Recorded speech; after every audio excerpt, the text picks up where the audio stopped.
Selamat bertemu kembali teman-teman di dalam channel Sinte Daru atau suami istri ngobrol teater dari rumah bersama saya Eko Ompong dan istri saya Cucut. Cucut yang tidak pernah mau masuk di dalam frame. Nah, seperti biasa, ini ngobrol-ngobrol biasa antara suami dan istri, tapi itu tentang teater. Di mana istri saya nanti bertanya dan saya menjawab. Apa yang mau kita bahas sekarang ini? Bahasnya tentang teater di sekolah aja. Oke, tentang teater di sekolah. Jadi lanjutan teater dan pendidikan kemarin ya. Oke, pertanyaannya apa? Apa saja yang diajarkan di sekolah? Yang pertama di SMK teater. Oke, di SMK atau Sekolah Menengah Kejuruan Teater, ini ada dua paket keahlian atau minat utama. Yang pertama itu pemeranan, yang kedua tata artistik. Nah, di dalam perjalanannya, sebelum masuk ke pemeranan dan tata artistik, siswa harus belajar mata pelajaran C1 itu bersifat umum untuk seluruh aspek seni dan industri kreatif, di mana di situ diajarkan tinjauan seni dan dasar-dasar kreativitas yang terkait dengan seni langsung ya. Lalu kemudian sebelum mereka masuk ke paket keahliannya, mereka harus belajar teater secara umum dulu, yang disebut mata pelajaran C2. Isinya ada pengetahuan teater, dasar pemeranan, dan dasar tata artistik. Setelah itu mereka baru masuk ke paket keahliannya masing-masing. Yang pemeranan masuk di pemeranan, yang tata artistik mempelajari khusus tata artistik. Di dalam tata artistik ini, mereka belajar tata panggung, tata rias dan busana, tata cahaya, dan tata suara. Kalau yang pemeranan khusus memang mereka belajar pemeranan. Yang dipelajari di pemeranan itu ada olah tubuh, olah suara atau olah vokal itu yang biasa disebut olah vokal, tapi kita menyebutnya olah suara. Terus kemudian ada teknik pemeranan, teknik penghayatan pemeranan, lalu kemudian bermain peran. Nah, kira-kira kalau di SMK khusus teater itu yang diajarkan. Gitu. Oke, itu yang di SMK. Terus kalau yang di sekolah umum? Yang di sekolah umum, teater itu masuk di dalam mata pelajaran seni budaya sebagai salah satu aspek. Karena aspek yang lainnya kan ada seni rupa, seni musik, seni tari. Nah, khusus teater diajarkan sejak di SMP dan kemudian sampai ke SMA. SD nggak ada. Ini sedikit lucu menurut saya. Karena teater itu kan sesungguhnya homo ludens atau manusia sebagai makhluk bermain. Tetapi di SD justru nggak ada. Nah, di SMP dan SMA ini yang dibelajarkan kompetensinya itu fragmen, pantomim, terus kemudian drama musikal, itu SMP. Lalu SMA itu masuk ke teater tradisional, teater modern, dan teater kontemporer. Itu bahasan pokoknya. Yang justru kelihatannya dalam pembelajarannya itu masih mensyaratkan siswa itu untuk itu tadi. Kalau SMP bisa bermain fragmen, bisa bermain pantomim, bisa bermain drama musikal. Kalau SMA bisa bermain teater tradisional, lalu teater modern, teater kontemporer. Jadi apa yang saya bicarakan kemarin tentang teater pendidikan belum sepenuhnya terwadahi di dalam kurikulum teater sekolah umum ini. Justru hampir mirip dengan kurikulum di sekolah khususnya, di mana siswa itu belajar bermain teater. Bukan melalui teater dia bisa meningkatkan kecerdasannya, meningkatkan kompetensi kognitifnya atau apa-apa gitu. Itu kira-kira yang di sekolah umum seperti itu. Oke.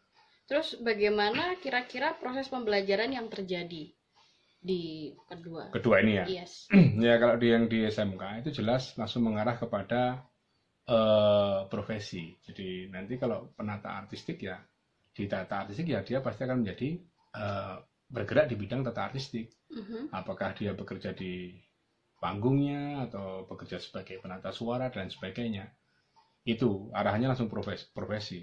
Yang di pemeranan juga langsung mengarah kepada profesi sebagai aktor muda gitu. Kalau mereka sudah selesai, makanya yang dibutuhkan di SMK itu kebisaan. Ya harus bisa, benar-benar kompeten dia. Diukurnya di situ, bisa apa enggak? Kalau nggak bisa ya nggak selesai. Jadi harus bisa. Sehingga dia ketika lulus, siswa ini ketika lulus menjadi tenaga yang siap pakai. Kalau ditanya lulus apa? Pemeranan, berarti kamu aktor, berarti bisa bermain ya. Jawabnya harus bisa, iya gitu. Dan kalau diuji ya harus bisa gitu. Sehingga ketika ada pengguna yang memerlukan tenaganya itu nggak kecewa. Memang tujuannya kalau di SMK begitu. Demikian juga yang di tata artistik. Jadi kalau misalnya dia bekerja dalam sebuah produksi, dia diminta sebagai asisten penata busana ya dia harus bisa. Misalnya gitu. Jadi kebisaan sesungguhnya kalau yang di SMK. Nah, anehnya yang di dalam sekolah umum ini kebisaan ini juga sedikit banyak mempengaruhi, bahkan menurut saya bukan sedikit banyak lagi sih, banyak mempengaruhi. Jadi seolah-olah siswa ini diharapkan juga bisa bermain teater, padahal dia bukan siswa teater. Jadi karena apa ya?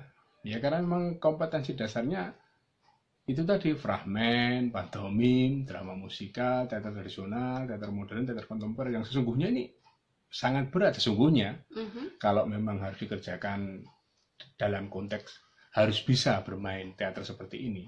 Karena waktu yang disediakan kan tidak banyak. Seminggu itu mungkin hanya maksimal 3 jam. Ya. Sementara kalau yang di SMK setiap hari itu diajarkan.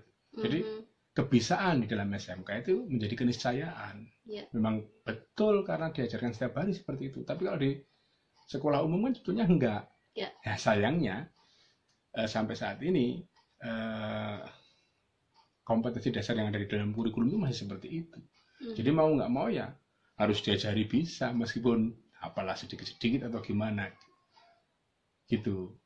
Kira-kira perjalanannya seperti itu ya di SMK maupun sekolah umum. Terus kira-kira kesulitan-kesulitan apa aja yang ada selama ini di sekolah itu, di SMK, di sekolah umum, dan pendapatnya Mas Iko itu gimana?